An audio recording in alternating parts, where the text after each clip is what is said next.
Assalamualaikum warahmatullahi wabarakatuh. Jadi di pertemuan kali ini kita akan membahas tentang kajian divisi debat sistematis dan teknik debat. Yang pertama itu di sini kita akan membahas tentang pengertiannya, pengertian debat. Nah, debat itu kalau diartikan secara umum itu sebagai strategi dalam adu argumen yang kita miliki agar tidak dipatahkan oleh lawan. Nah, di sini juga bisa diartikan debat itu sebagai mengajukan usul dan mempertahankan usulan-usulan tersebut agar tetap digunakan oleh pihak-pihak tertentu. Lalu, yang kedua, di sini kita akan membahas juga tentang fungsi debat. Ada berapa sih fungsi debat? Di sini bisa kawan-kawan lihat, ada 11 macam fungsi debat. Yang pertama itu bisa dipahami membangun keterampilan berbicara dalam mengemukakan pendapat dengan baik terhadap konflik yang pro ataupun yang kontra. Lalu yang kedua juga ada membangun daya analitis terkait dengan kemampuan untuk membaca dan memahami lawan debat. Dan ada fungsi-fungsi yang lainnya bisa kawan-kawan baca dan pahami.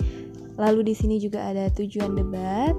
Tujuan debat ada 6 macam tujuan debat, bisa kawan-kawan lihat.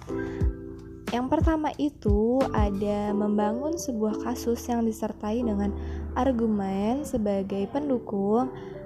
Terus juga di sini ada tips and trick untuk membangun sebuah kasus dalam debat, yaitu mengikuti pertanyaan dasar yang meliputi 4W dan 1H. Yang kedua ada mengetahui kasus yang tengah terjadi di masyarakat atau kasus yang lagi hangat-hangatnya bisa diperdebatkan. Lalu di sini juga melatih mencari argumentasi berdasarkan data yang kuat. Yang keempat ada mempengaruhi sikap dan pendapat orang lain agar mereka sejalan atau bisa kita sebut sebagai dengan argumen yang kita usulkan. Lalu masih ada tujuan debat yang lainnya, bisa kawan-kawan baca dan pahami. Di sini juga kita akan membahas tentang ciri-ciri debat. Nah, ciri-ciri debat di sini kawan-kawan ada sekitar 8 macam ya. Bisa kawan-kawan lihat di situ di poin pertama, debat itu terdapat dua sudut pandang.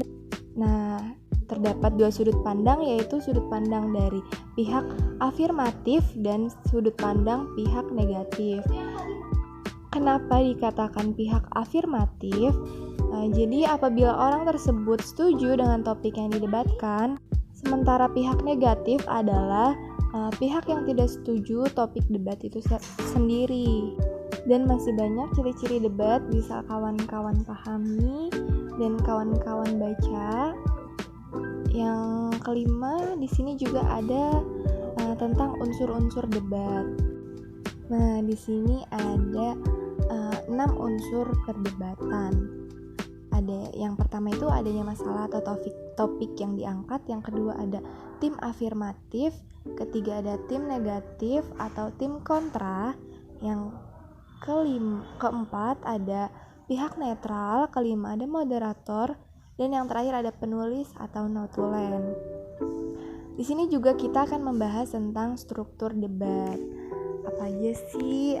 Nah, yang pertama itu ada tentang pengenalan isu. Jadi kita bisa mengenali dulu apa yang akan kita bahas. Terus juga yang kedua ada rangkaian argumen. Rangkaian argumen itu. Nah, lalu yang terakhir di sini juga ada penegasan ulang atau kesimpulan dari hasil perdebatan yang sudah dilakukan. Lalu di sini kita akan belajar tentang etika dalam debat. Ada 3 macam etika dalam debat, yaitu yang pertama tentang bertanya secara serius, yang kedua tidak menyerang atau menyinggung kekurangan fisik, Yang keempat ada bicara berdasarkan data dan fakta. Dan yang terakhir kelima ada patuhi aturan main.